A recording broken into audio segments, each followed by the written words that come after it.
All right, well, looks like this is 2 days in a row. I even went to check to make sure that Streamlabs kicked the go live button on the back end. Am I buffering here? I'm like reloading the chat, and then for some reason YouTube's like, "Hey, let's start a second stream." So that was great. Um, let's see. I don't know. Looks like we're going to the primary ingest server for YouTube. We might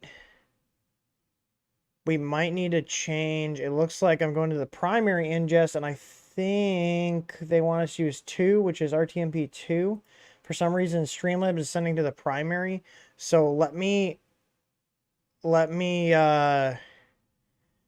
change that real quick. So I'm gonna I'll pause and it'll buffer for a sec, but don't go anywhere. Let me just change what server we're using and switch to the yeah, let me switch to the backup ingest server.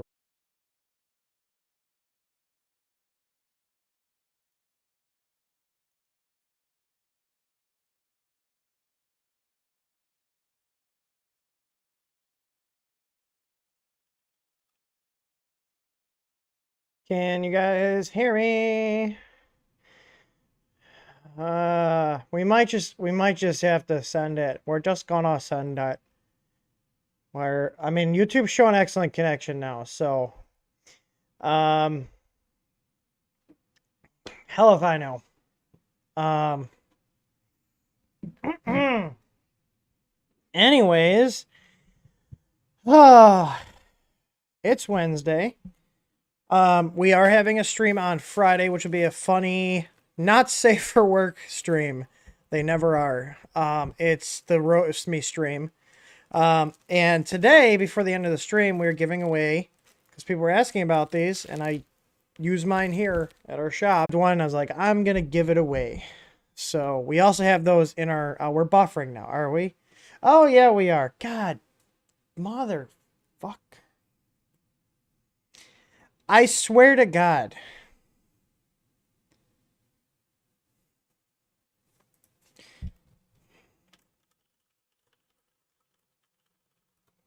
YouTube, get your shit together. Oh my God. Okay, so here's the thing. I'm using Streamlabs OBS.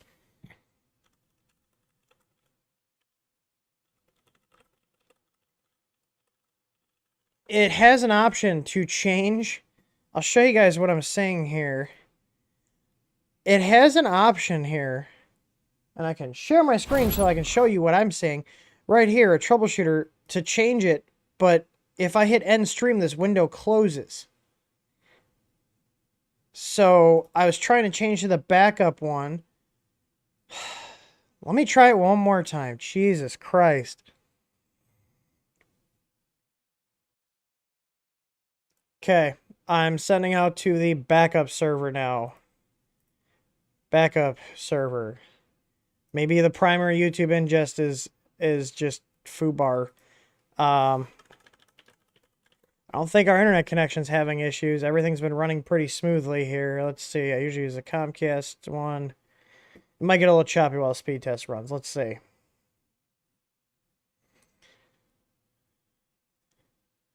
"12 millisecond ping."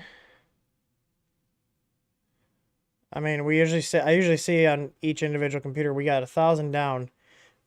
We usually get about 500 for some reason. But I want to see the upload. Even with the stream, I should get about 20. Yeah, it's not my connection. I'm getting 35 up and it's steady. So, yeah, so that's not it. Hell if I know, guys. We're probably just gonna have to roll with it. Maybe what I will do, well, not maybe, I think what I'll do is,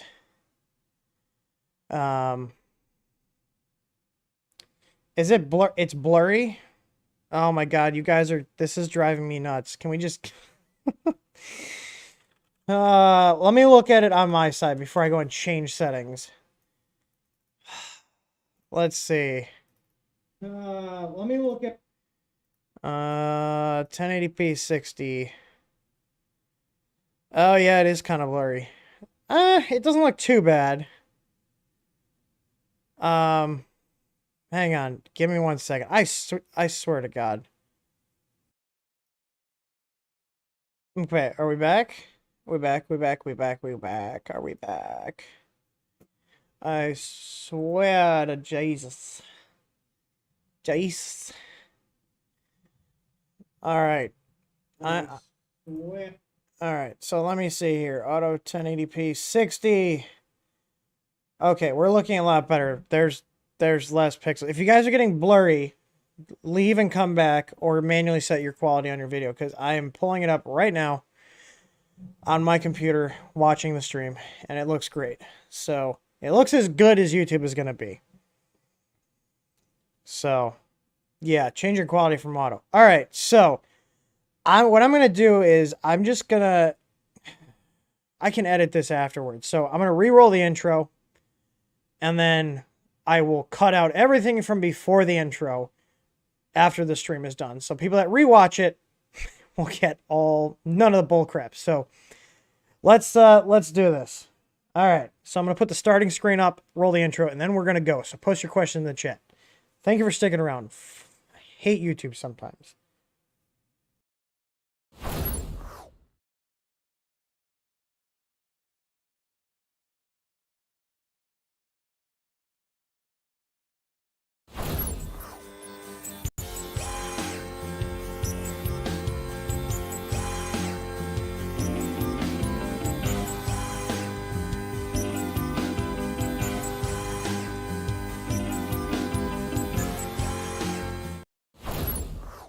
What's up, YouTube? It's your boy Tim here coming at you with another live stream. That's how all the cool YouTubers do it. You gotta be enthusiastic. Anyways, I have only had this much of my Maw energy drink today. But anyways, okay, let's get this stream started. Hopefully, you know what? If I'm just gonna hit record, it's recording on my computer. If YouTube decides to kill the stream, then it is what it is. It is what it is. The overlords apparently don't like me, but I am giving away some free shit today. So there we go. Demonetized. Just get it out of the way now. They flag all our videos. Whatever. So things were given away, and you have to be at the end of the stream to get these. So, and I'm not going to mention it at all. So those of you guys have been here from the start are going to be the only ones that know. Well, until I do it. So we've got a TH3D Net Gator. I also have a product that nobody else has except for like 2 other people other than me. We have easy plugs. Okay. So, hardware-wise, firmware-wise, these are done. I just put an order in for a lot of these. But I've also been testing them. I've also been abusing the shit out of the relays in them, trying to get them to fail over the last like 3 to 4 weeks. I'm talking like crazy amount of failing. Like I literally had Home Assistant just toggling the damn relays off for days on end over the period of 3 weeks. Not a single one has failed. So I'm pretty confident in these.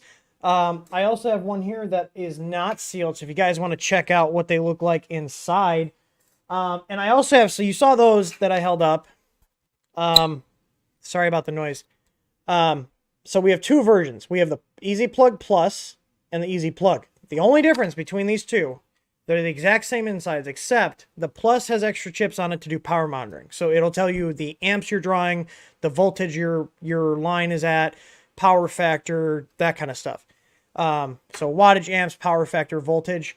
They both do the same thing. Otherwise, on or off, works with Octoprint, works with Home Assistant. Unlike TP-Link, who is locking their users out, including myself, I've already blocked them, so their plugs can't get out to the internet to receive the new firmware that's locking people out of local control. There's no app for these. There's no app. There's no cloud server in China. It's literally, here's the plug. It's got a web interface. You can have it talk to Octoprint over your local network, or you can have it talk to Home Assistant if you're a home automation person. If you're not a home automation person and you got a Raspberry Pi laying around, or you want to put on your computer, I love Home Assistant. But the goal of these are locally controlled outlets. No stupid apps to download, no data going back to China. I have no control over these once these leave our premises. There's no remote server updates.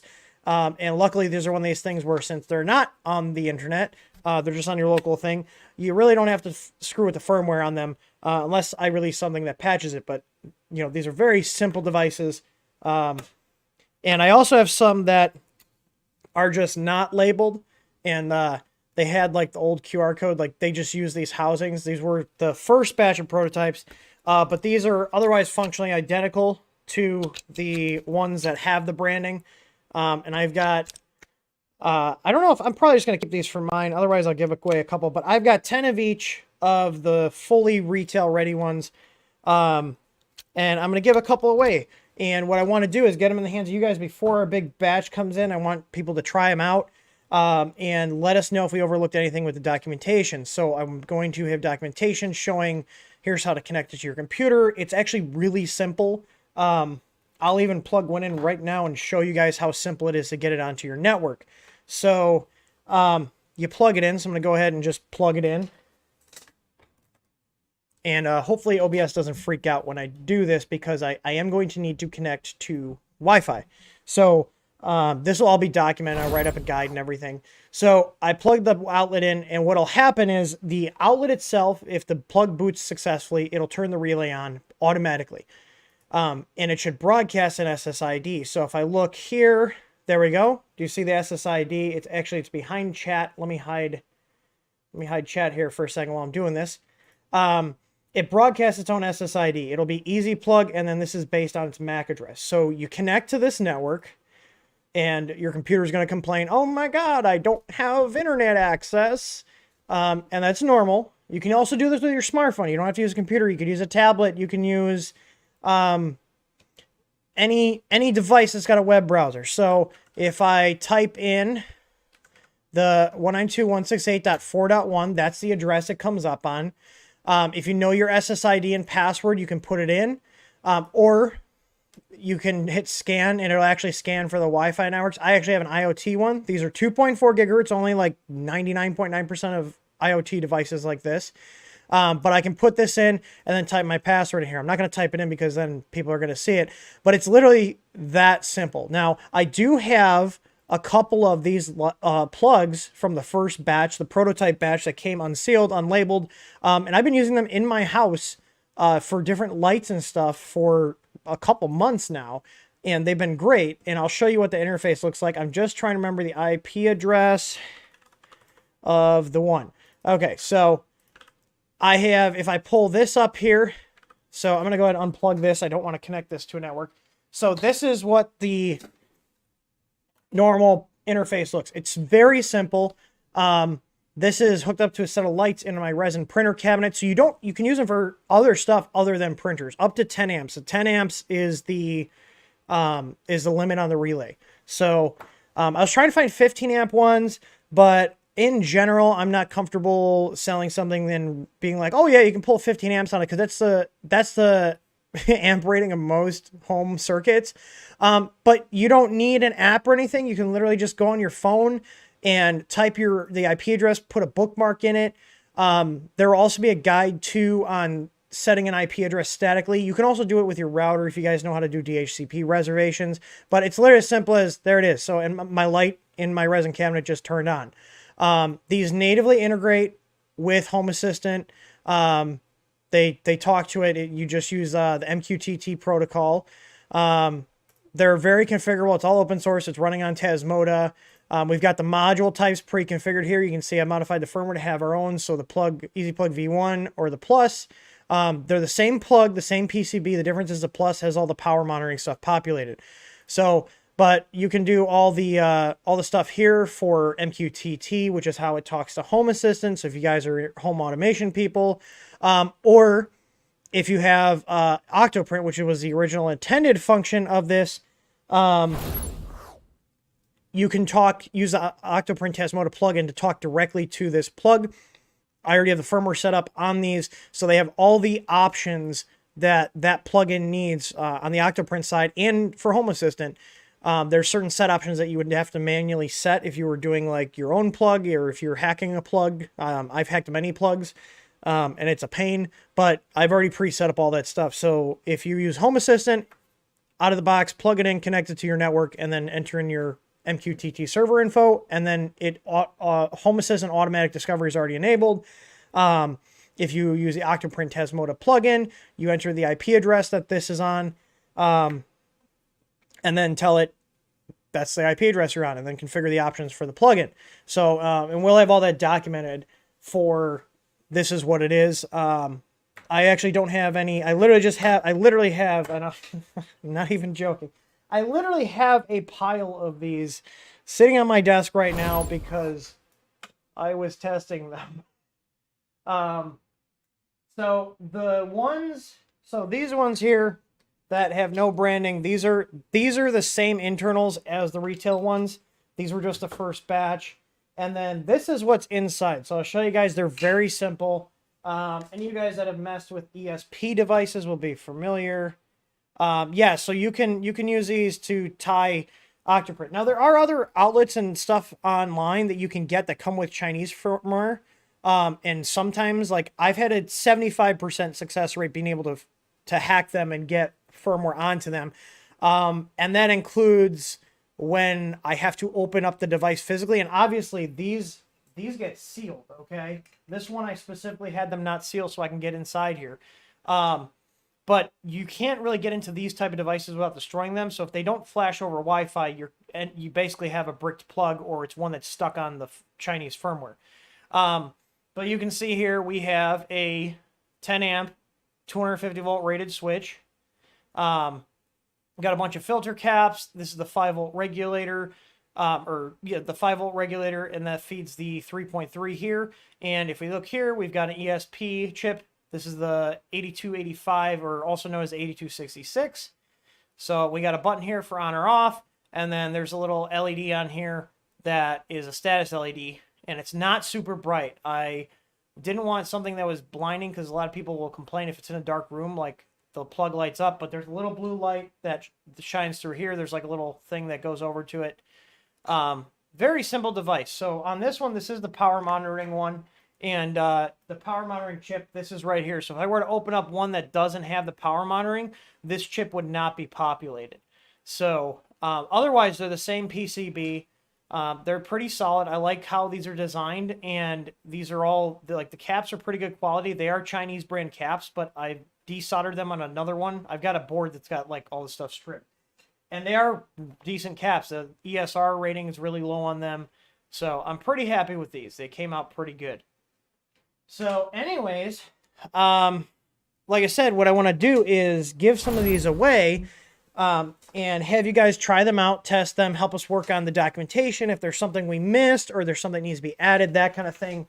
And we'll be giving these away for free. I'm going to give away 4 of these plugs, 2 of the standards and 2 of the pluses. Like I said, I've been hammering these. These are well broken in.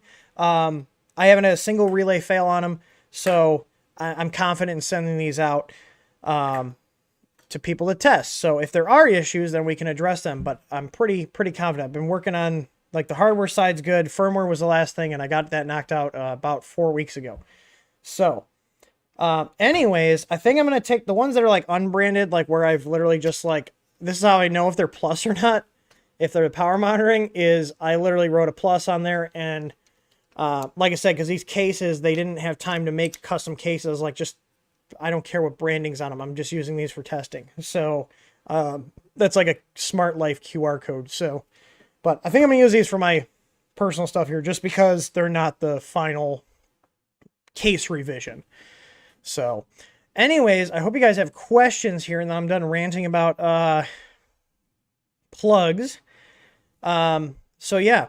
So anyways, if you guys are tired of having to put Chinese apps on your phone just to turn your printer on and off, we have a solution for that. If you're a home automation nerd like myself, these are also great for home automation because they come with Tasmota. There's nothing else on there, just Tasmota. The source code's available on our GitHub.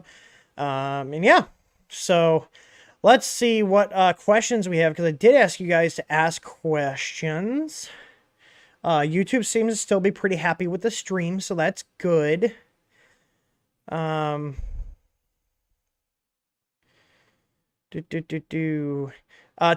does allow you to set a static IP, but it's done through the command line. There's like a little command line in there.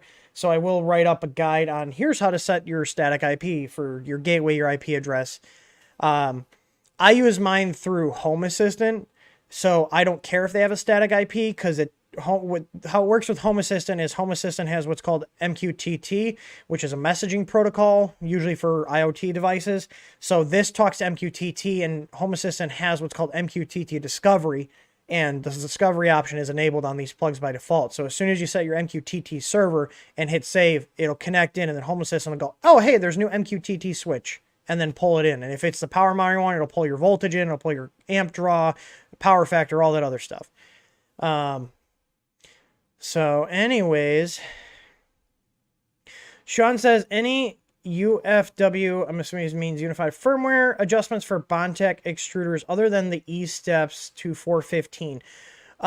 It could be that you might need to reverse the motor direction. If you have a geared version, and I'm assuming you do if your steps are 415, you might need to reverse your motor direction. Now, Bondtech does tell people in their directions to flip the wiring around. So if you flip your wiring around, then you do not need to reverse it in firmware. You can, when it comes to stepper motors, you can reverse your motors one of two ways. The one way is in the firmware by changing the motor inversion for the direction. So it's true or false. If it goes left or right, backwards or forwards, that kind of thing. But you could also do it with the wiring. So if you literally were to take your stepper motor plug, and they are keyed, but if you literally took it, rotated it at 180 and put it back in, that would reverse your motor direction. You could also repin it at the end of the cable, by the motor too, or even at the plug itself. But you can do two different ways of reversing that direction. I prefer to do it in firmware. You can do it with wiring, but then you have to remember where you did what. So, let's see. Any other questions? Let's see here. All right.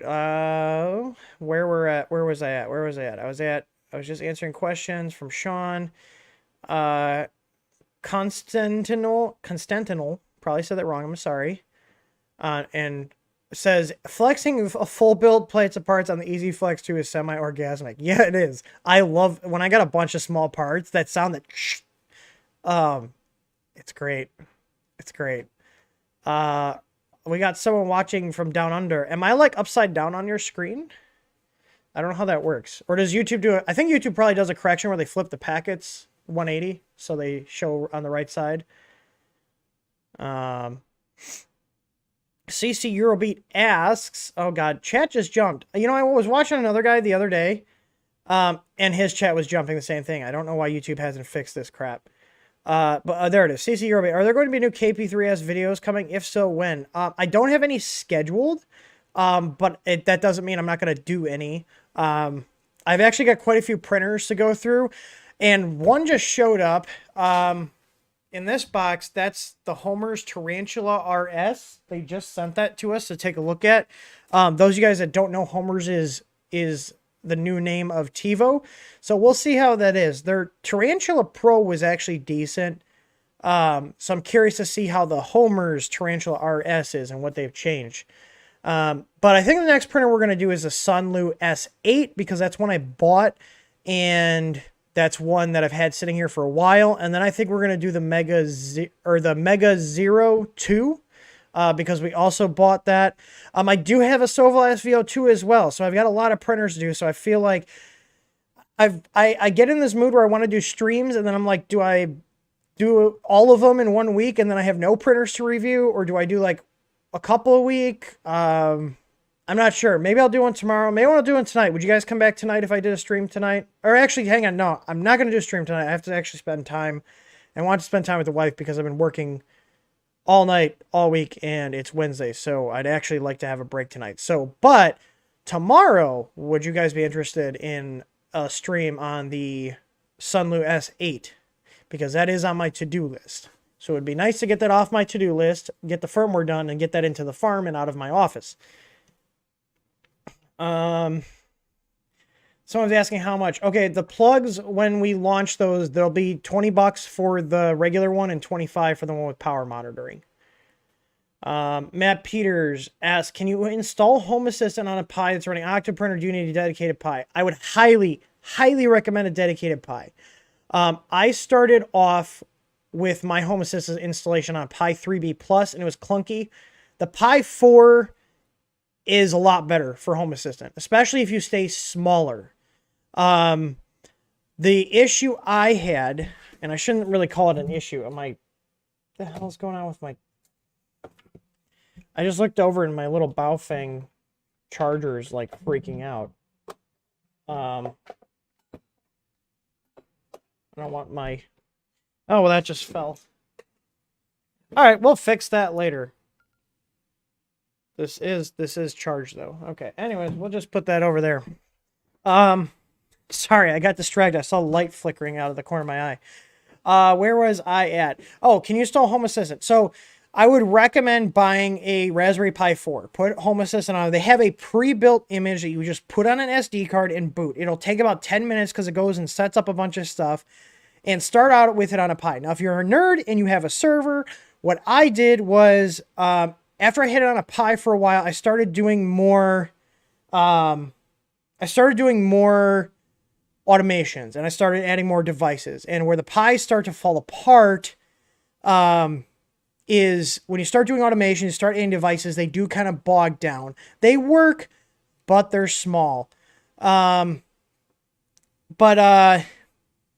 You can start out with it on a Pi and export you can take a snapshot and then export that snapshot to a server. So I have a Ubuntu VM running Docker, and there's a script you can actually do to install the whole HAS image, the Hasio they call it.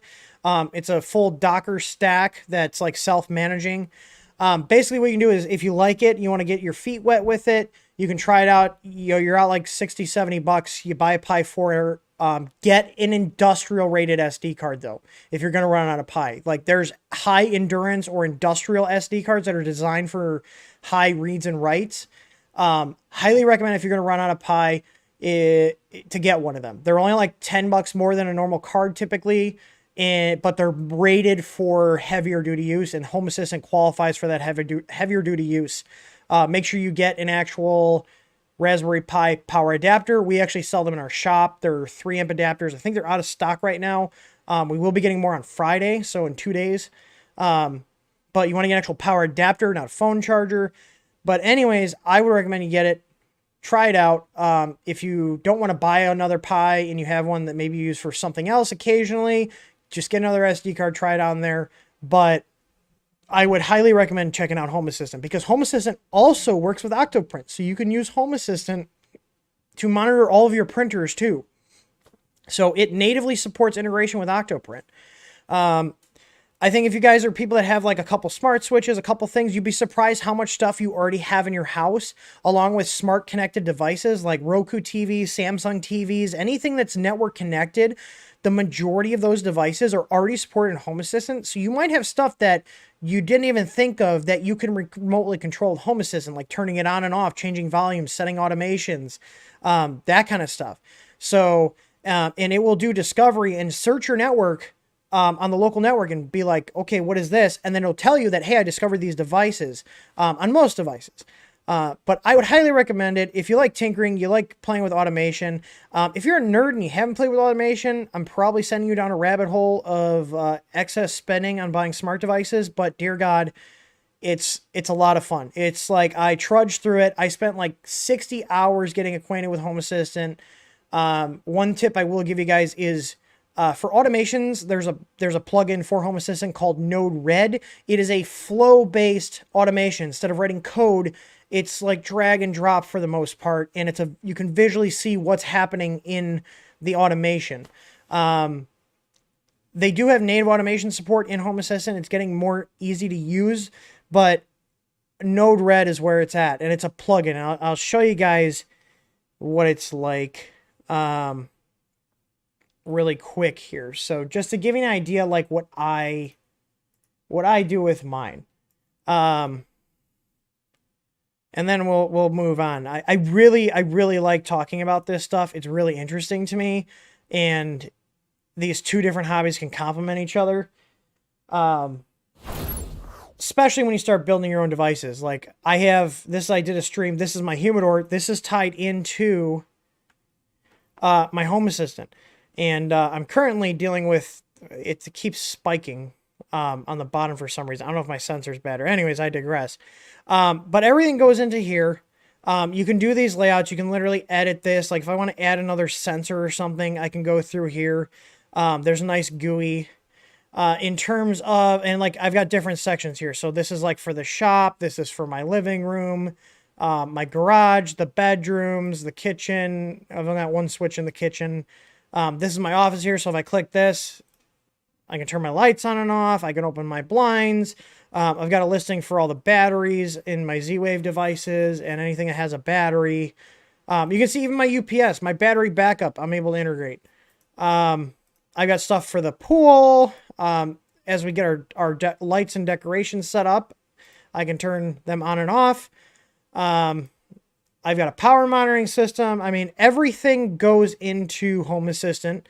And one thing you do, like if you go to configuration here, there's a Home Assistant Cloud. This is $5 a month. It supports the development, and this allows you to seamlessly integrate Home Assistant with Alexa or Google Home.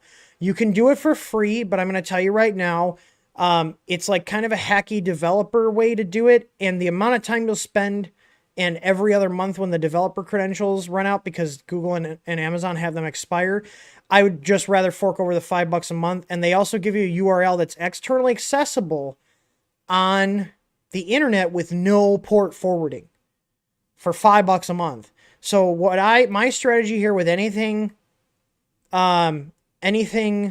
smart home related, everything gets added to Home Assistant, and then my Google Home devices talk to Home Assistant for turning switches on and off, for controlling thermostats. So that way, this is my single point of contact for everything. So if my internet goes down, I can still load up this web interface on any of my computers or my phone and control my devices regardless if my internet's down or not. My alarm system for the house also goes through this. These are all my ESP devices. You see, this one's offline because I found out one of my strips of NeoPixels went down, but these are devices that I built with 3D. I used 3D printed housings. These all are using 3D printed housings. In terms of automation, when I was talking about Node Red, this is Node Red. It gives you a visual representation of what's happening. So I've got stuff. So if any of the doors or windows open, it checks, are we in an armed state? If we are, we're going to trigger the alarm. If not, we're just going to do nothing here. You can see what's blocked. That's what this little thing is. But it gives you a visual representation. I also have my smoke and CO2 alarms integrated with all the system here. I got the heat detectors in my garage. This is just a regular heat detector with a relay module connected to an ESP device. And when that relay turns on, it closes the contact and it sends me a notification that, hey, there's, shit's going down. If you notice here, this also sends me text and emails with camera snapshots every 30 seconds. So if we're outside of the house and for some reason I can't pull up my camera system quick enough for a live view, it's automatically going to send me pictures of the affected areas for this. I also got my sump pump. I got a float sensor in there that when the water gets too high, it closes the contact and it tells me, hey, the water's getting too high in here. You need to go do something. I've got one too for my garage condensate pump, and it gets really complicated. All this stuff here, all these flows you're seeing here. What this is this takes it, and if a door's left open past 30 seconds or 15 seconds, it does a text-to-speech. I've got a tablet mounted on the wall where the original alarm panel was for the house, and it's got a text-to-speech app, and it makes announcements, and it also will give me push notifications too. So you can do a lot of stuff to automate for reminders, for safety. Like we have pets. If a door's left open, I want to know. So anyways, I could talk about this stuff for hours. I'm not going to. I just want to make people aware that this platform exists. It's all open source. It's amazing. Like I said, I was cheap and originally just tried doing my own integration with Google Home. And the problem is every month I'd have to go back and refresh the cert. It was just, I'll pay them the $5 a month. I get more than $5 a month out of, use out of this system. And I'd rather support an open source project. So highly recommend it. You guys should check it out. Yeah, because I'm going to be doing more stuff with automation and home automation, that kind of stuff on here, because 3D printing and that stuff kind of go hand in hand, especially with all electronics when you're building your own solutions. Let me see here. I'm surprised you guys don't have many questions in here.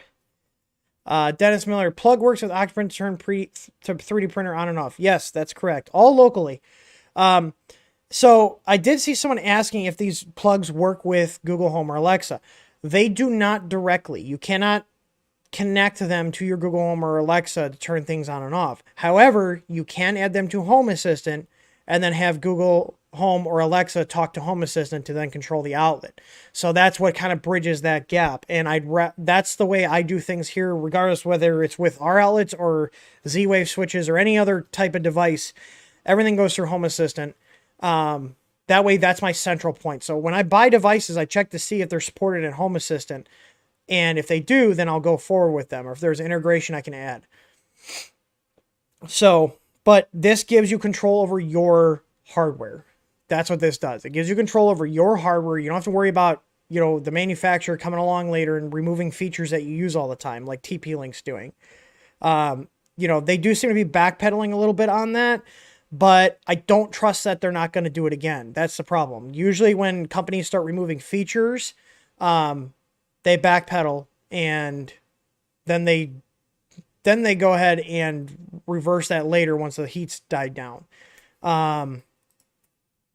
So I would much rather run stuff that it's got firmware that's only locally accessible, that I don't have to worry about it's sending data back home to China, because all these Chinese outlets, especially the ones running Tuya, which is usually what 99% of the cheap outlets are on Amazon for Wi-Fi outlets, you can't trust it. You can't vet the code that's on here. I have all the source code available if you guys want to look at everything. C5R says UV5R. Oh, the radio? No, this is the F8HP, and I got this. I got this back when the human malware started going around, because I was like, well, if the internet's down, I really don't have a way to get out to the world. So I bought one of these. Yeah, F8HP. And I need to get my ham cert. I do not transmit over, I think it's 0.5 watt on the, and I stick with the FRS channels, but I do use it to listen. You don't need a license to listen. And I actually pick up quite a few channels with this, and I've got the, I think it's like Nagoya or something. This is the NA771R, the retractable one. And this actually works pretty well. So, but I haven't gotten super heavy into this. I've got all these different hobbies and stuff. Like, I want to get into it, but anyways. If you notice on my bookmarks, when I was sharing my screen, there's a ham, like the training, there's a link for the hamstudy.org. So I've just been so swamped. There are a lot of hams in 3D printing. I did notice that. Adam is asking, when are you going to be selling the Hero Me kits? We're not. There's a video posted and explaining why. If you want us to print them for you and do them in ABS, or PETG, or even PLA, I'd recommend doing in ABS. You can submit a print farm request on the Contact Us page on our website with the files. So make sure you have all your part selection correct and send those files in.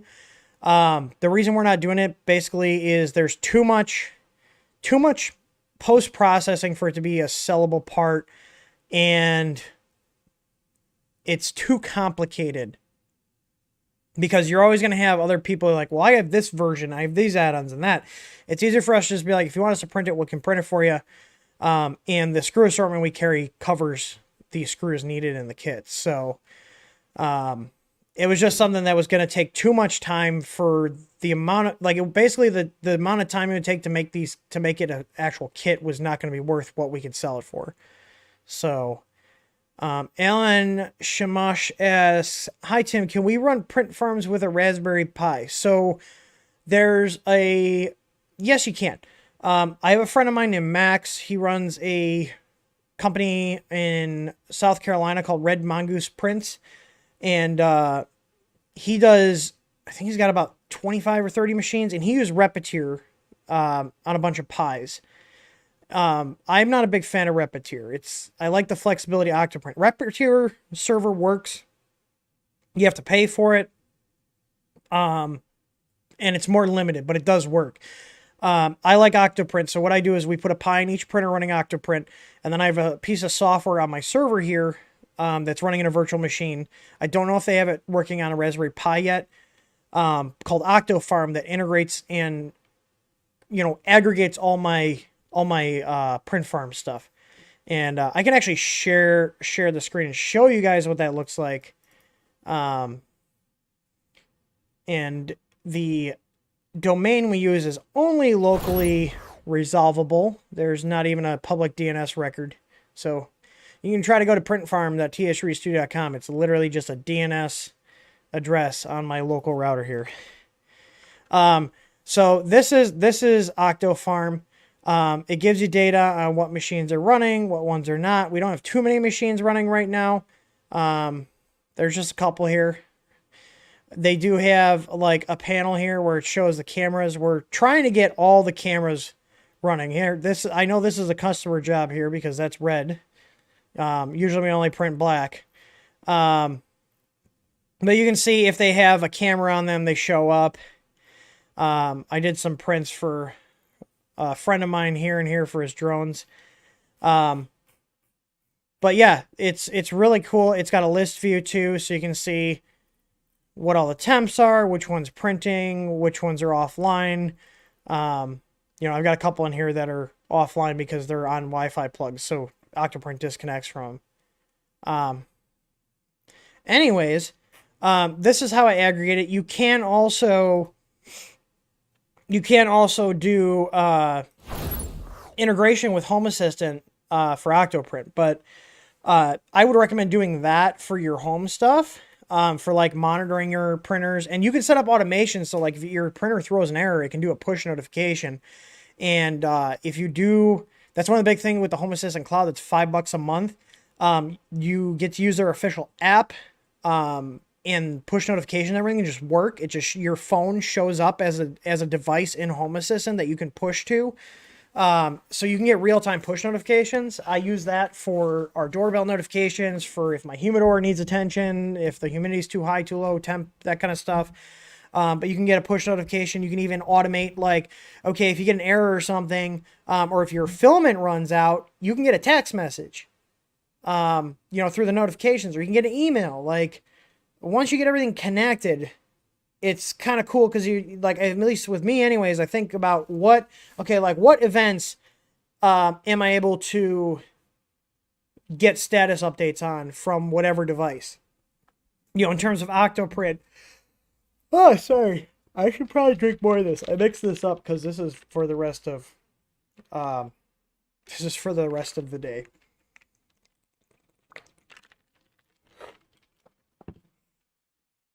So anyways, where were we at?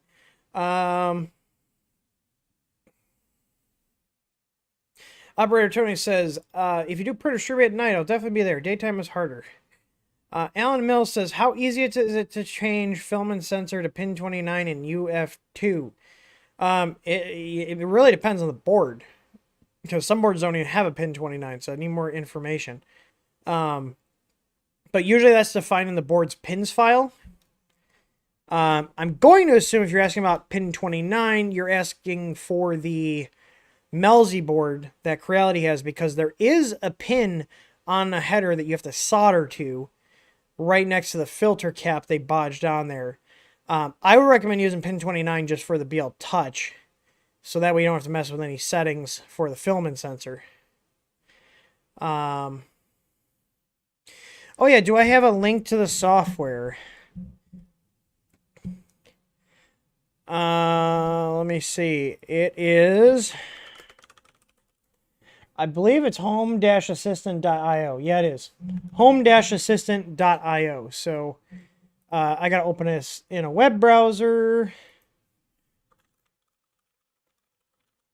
right here.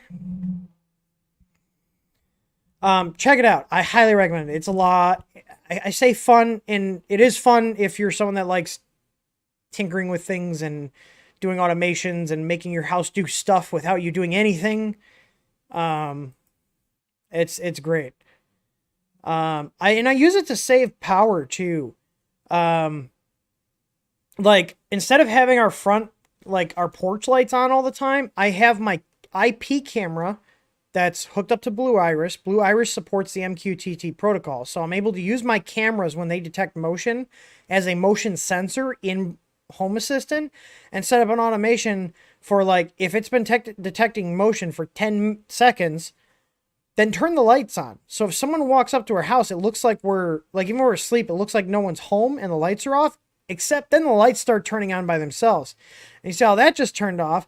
That means I'm lazy because my motion sensor that's right here, I haven't been moving enough for it to pick me up. Normally when I'm working, it's fine, but there we go.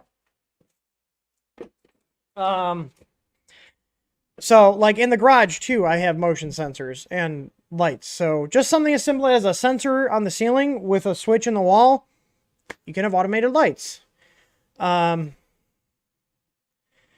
Hugo says, get ready for the spam emails now. Your email is public. Oh, that address gets spammed to all hell. I don't care about the Gmail address. It's used for just random crap. I don't have people correspond with me on that. Let's see here. Repetier is free also, just no cam. Yeah, they do have limitations.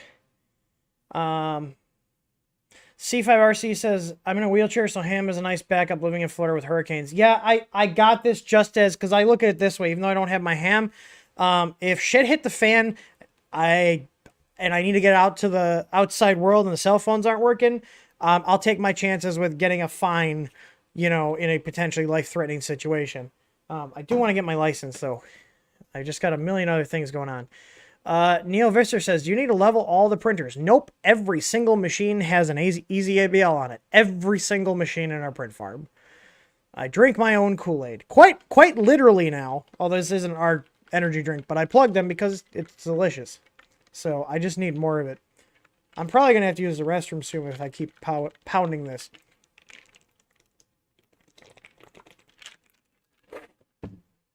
I find if I put like 2 or 3 servings in this and have the flavor be a little less stronger, I can sip on this throughout the day and just get a nice steady stream of energy. Anyways, Alan Smash, the print farm looks amazing. Thanks, man. It's not where I want it. We're still basically right now, I got a guy named Joel that comes in 2 times a week, and he comes in and does like all the maintenance. And so very slowly he's getting all the printers online, getting all the little stuff that's broken over, the last couple months fixed, and just getting everything whipped into shape. George Moody says, I posted in Discord about UF212B not working on the KP3. Okay, 2 questions. 1, the KP3 or the KP3S? Because the KP3 is supported, the KP3S is not right now. I want to eventually get it integrated, but right now I have not put it on the KP3S. And 2, where did you post it? Because there's a million channels in our Discord. Ideally, if there's an issue with the unified firmware, you either post it on the unified forum, which is on our site at forum.th3dstudio.com, or in the unified firmware channel on Discord. So like I would say about 80% of the time we never have to adjust the printer, even baby stepping, but we still tell the guys too, just like we tell our customers with the kits, when you start a print, check it, and if you have to make an adjustment, then make an adjustment, but don't just hit print and walk away, because if something happened where like something mechanically changed on your machine or something's not working correctly, you don't want to be ruining your build surface. So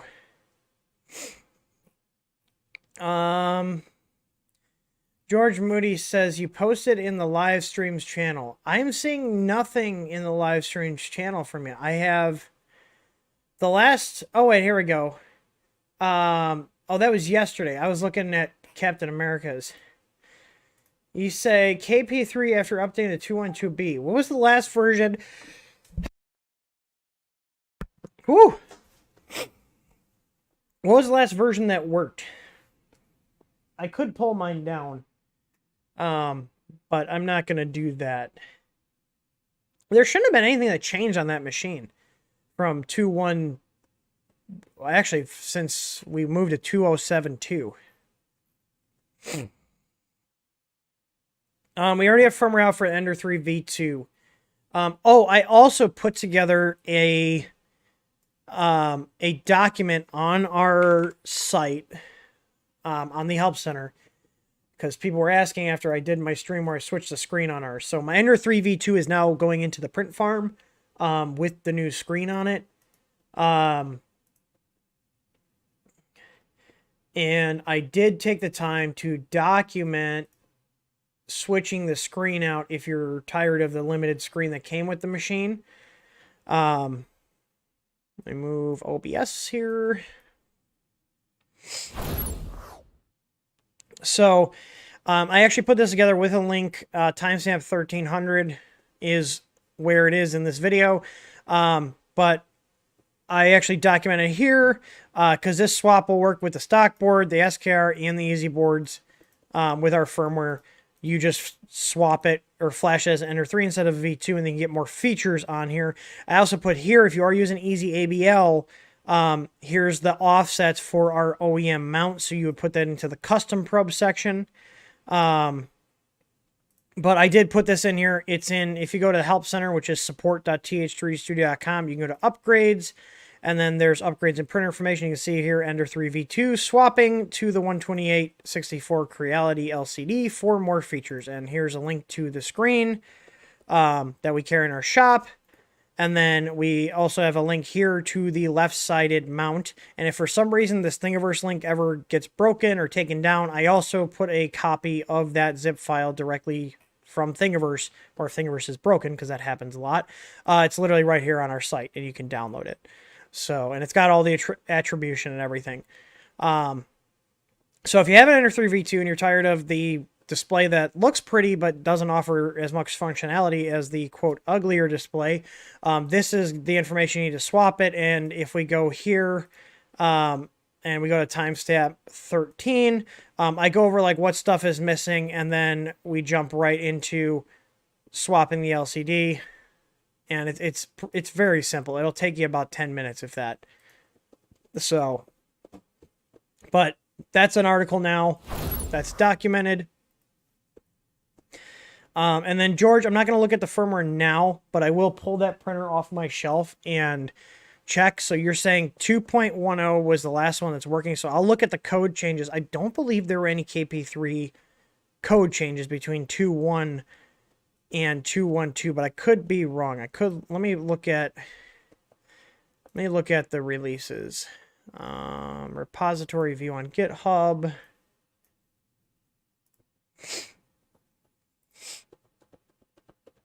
Let's see here. Let me see what release. So 2.12b, that was manual mesh leveling bug fix, probe low point. 2.12 was 2560 printers added, nothing with the KP3S. 2.12a was a homing issue fix for the Ender 5s. 2.11b was the easy out sensor fix for the 42X boards.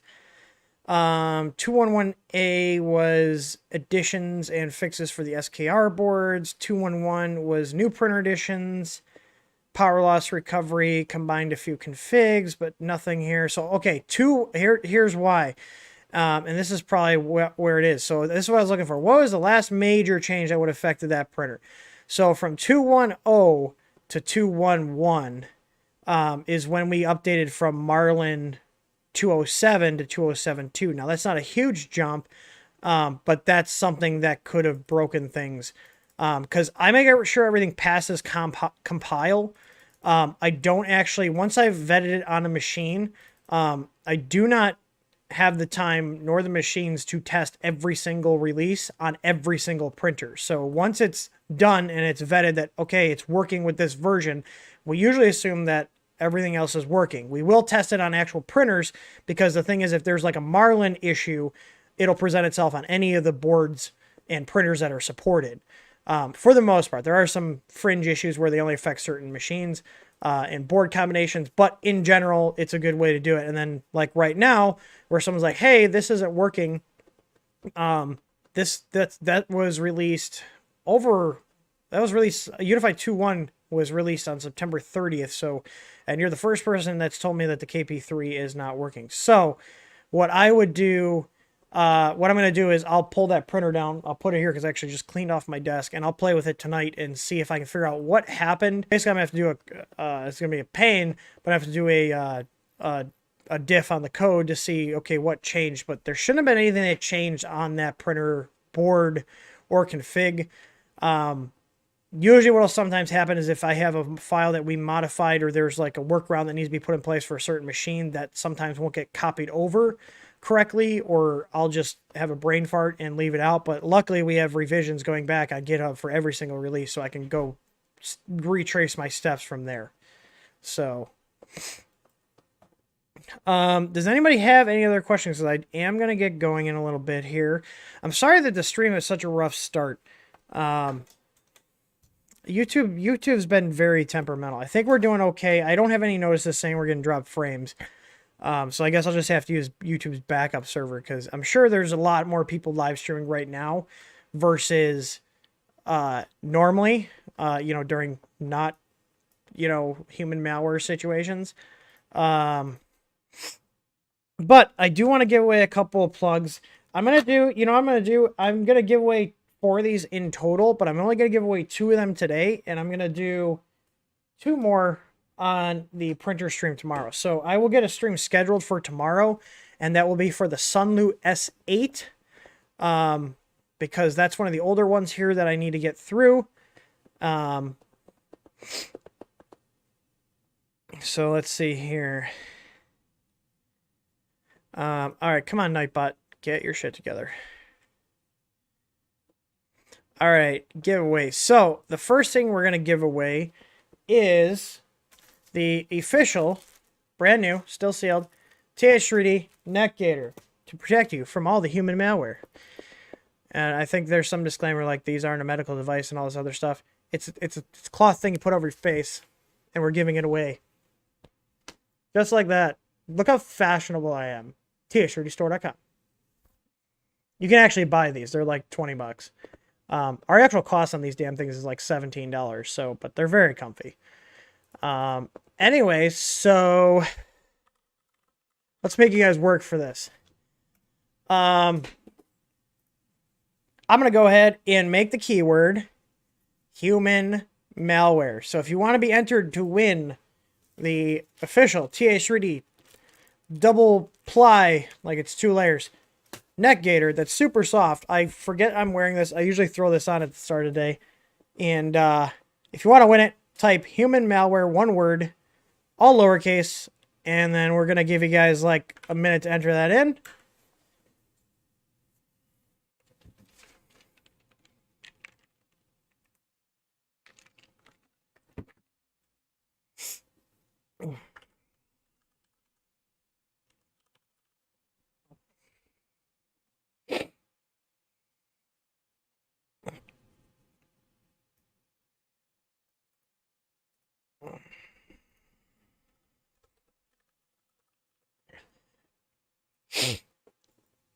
I was trying to see if Ma was still having a promotion, because I not only pre-ordered their new melon flavor, but they had a buy one get one half off deal going on, and I bought two of their their bundles. So I've got like 10 things of it coming. I got their melon, a blue raz, and then 1 of each. So I should be good on the powder for a while, and I'm gonna have 2 shaker cups. All right. Everybody got their stuff in? Y'all ready?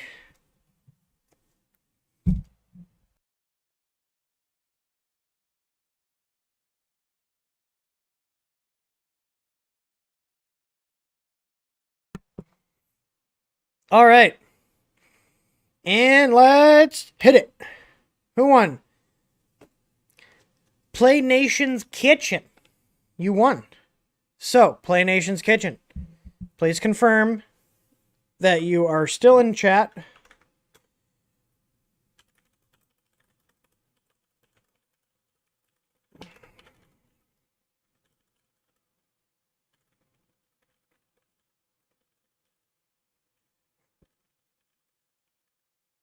Yep, you won. There we go. All right. Bam. Email streams at th3dstudio.com with your name, address, email, and phone number to claim your prize. Make sure you remind us what you won. So, next up, this is the only way to get these right now, is an Easy Plug regular and the plus, and we're going to do the regular. No problem. I hope you enjoy it. I love them. My dad was like, "Where do I get one?" I was like, "I got you, Dad." And I had a couple extras. And we just got a bunch more for guys in the shop too. So, go ahead and reset your guys' eligibility. If you want to win the Easy Plug version 1 and help us test it, enter the keyword, plug it up. And then after this, we're going to give away the Easy Plug Plus, which is the same thing as Easy Plug, but with a plus on it. And the plus has power monitoring. It's not just marketing. Come on, type chat. Go chat, go. Do it. Do it up. Do it up. Do it up.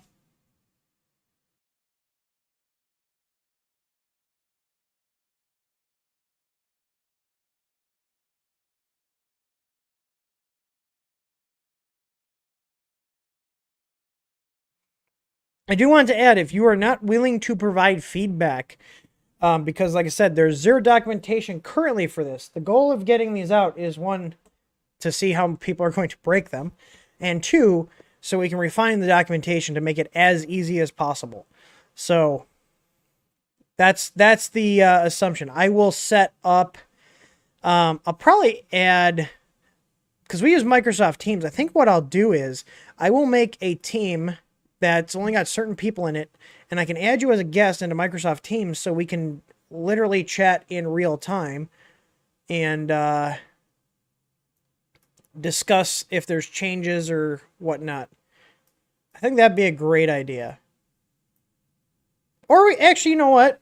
I'm not even going to use Teams. I'll make a Discord channel.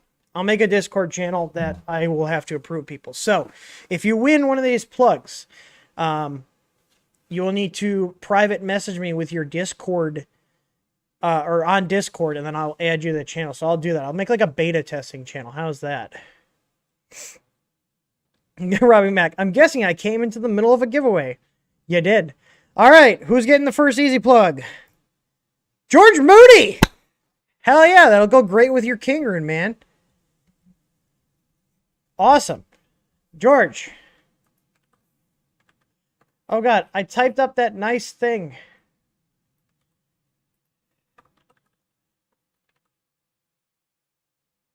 There you go. So send me your info. If you guys don't know, my username on Discord, I use my gamer handle that I've had for like over 15, 16 years. Actually, you know what? I'm going to keep that a secret. But you can figure it out. I'll just tell you. It's House of Bugs. I made that name when I joined AOL when I was like 12.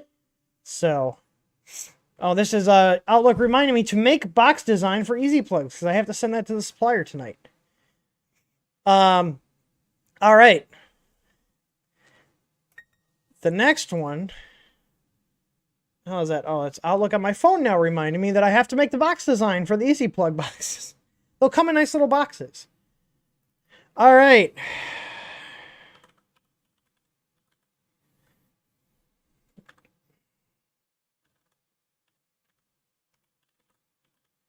Let's make you guys work for this one too. Reset eligibility. And there we go.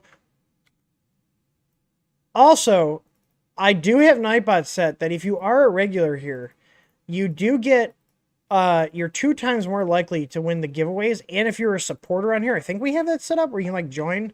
It's like some monthly thing. I don't really care if you guys do. Basically, if you're a regular here, Nightbot tracks all that stuff, and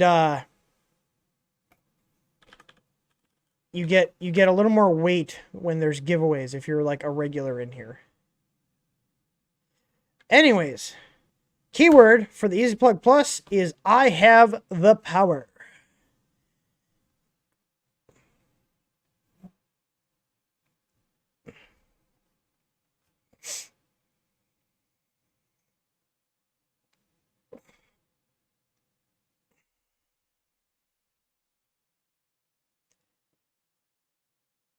Let's see.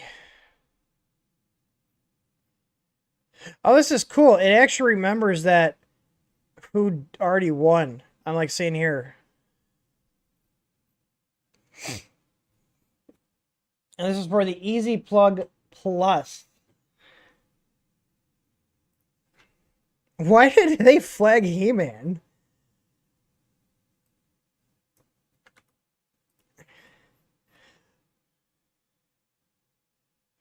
All right. Come on. Come on. Get your things in. You guys ready? Come on. Get it in. Get it in.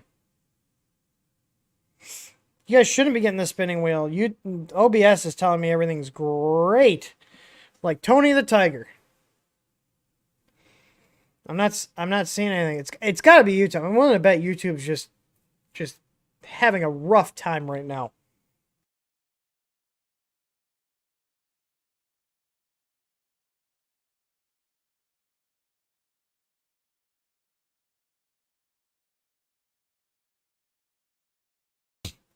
All right.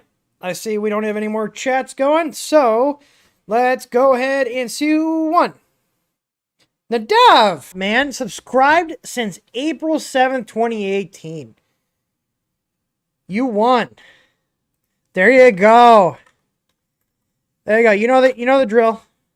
There you go. Remind me, like I said, when you guys email, make sure you put in there what you won. So I don't have to go back and remember. Usually I do remember, but sometimes I don't. Yeah. I think YouTube's having a hard time getting the packets out to you guys. So, but anyways, oh man. Anyways, George Moody, I will look into the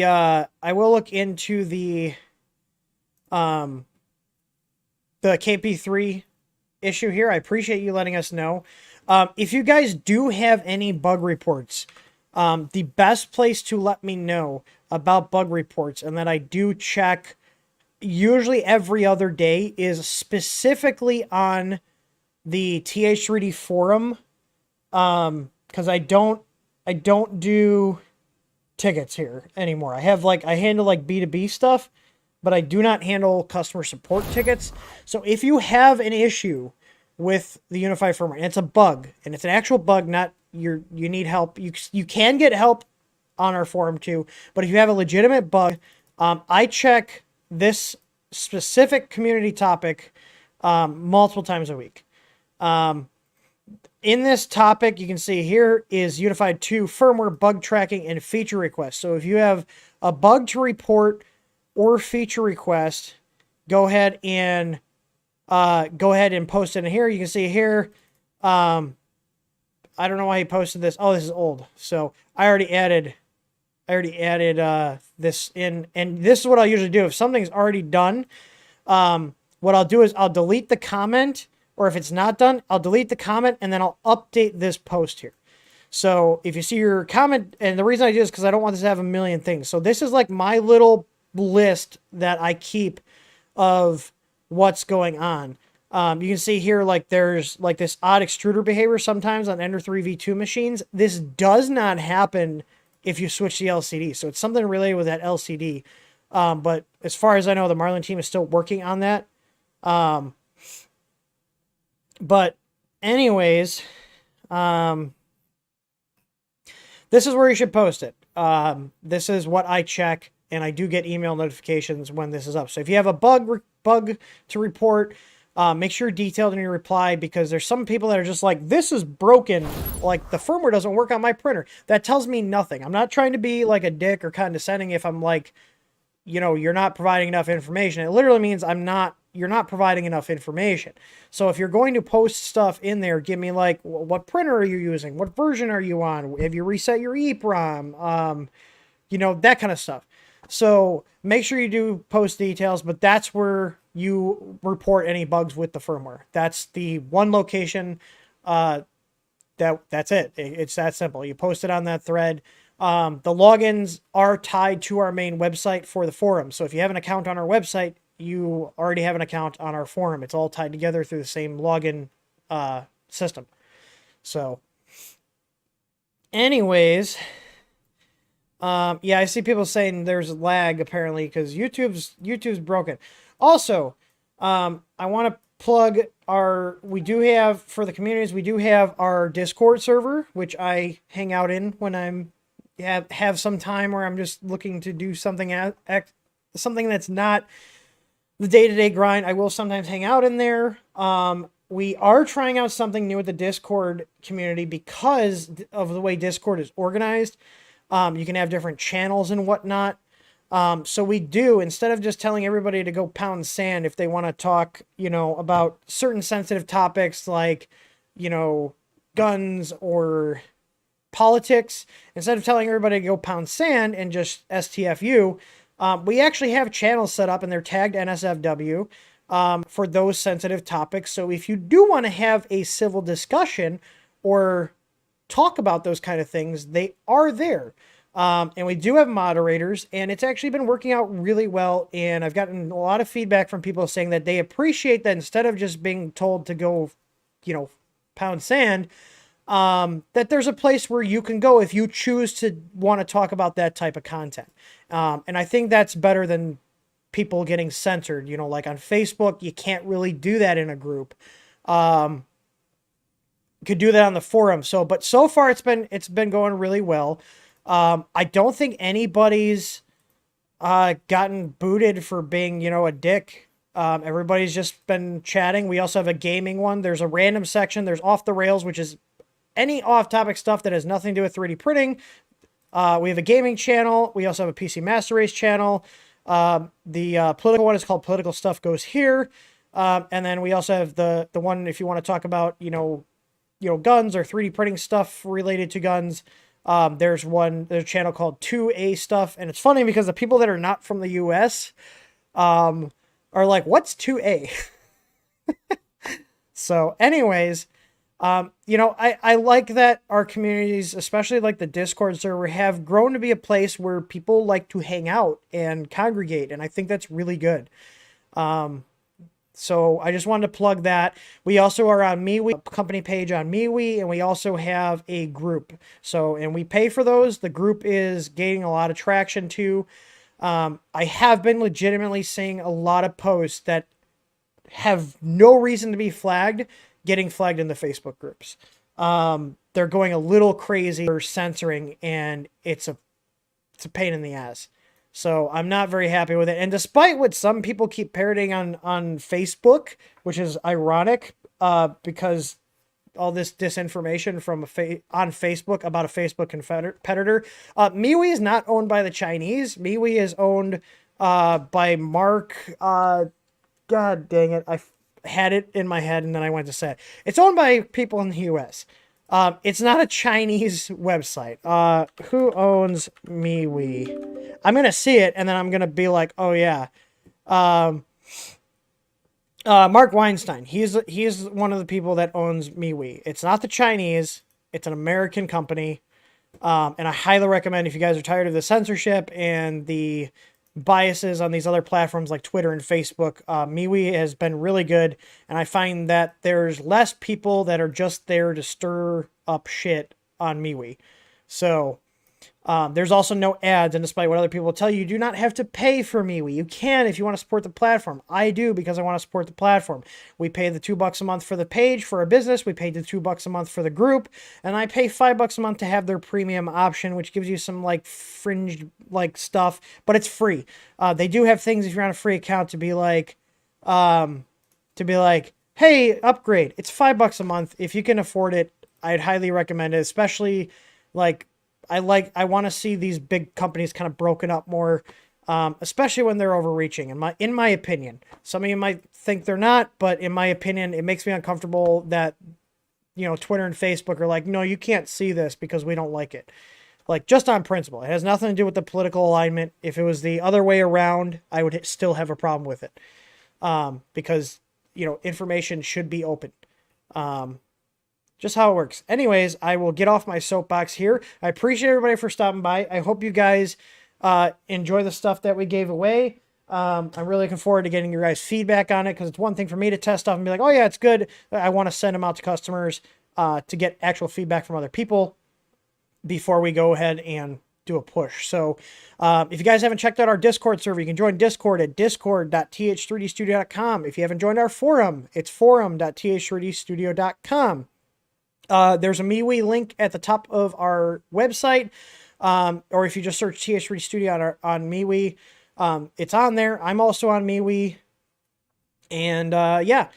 So anyways, I will be doing a stream tomorrow. I will schedule it. It's going to be later in the day, but we'll be doing the Sunlu S8 tomorrow, so be on the lookout for that. I will schedule a post for all our social media accounts, Twitter, Facebook, MeWe, Instagram, all that stuff once we finalize the time. But if I had to take a guess, it'll probably be around 5 or 6 p.m. Central Standard Time once everything's all done. So anyways, I appreciate everybody that stopped by. I hope you guys had fun. I hope you guys learned something. Make sure to check out Home Assistant. I love it. I really do. I am all in on that software. And it's open source too. So anyways, I wish you guys a wonderful day, many successful prints, and as always, happy printing. Bye-bye now.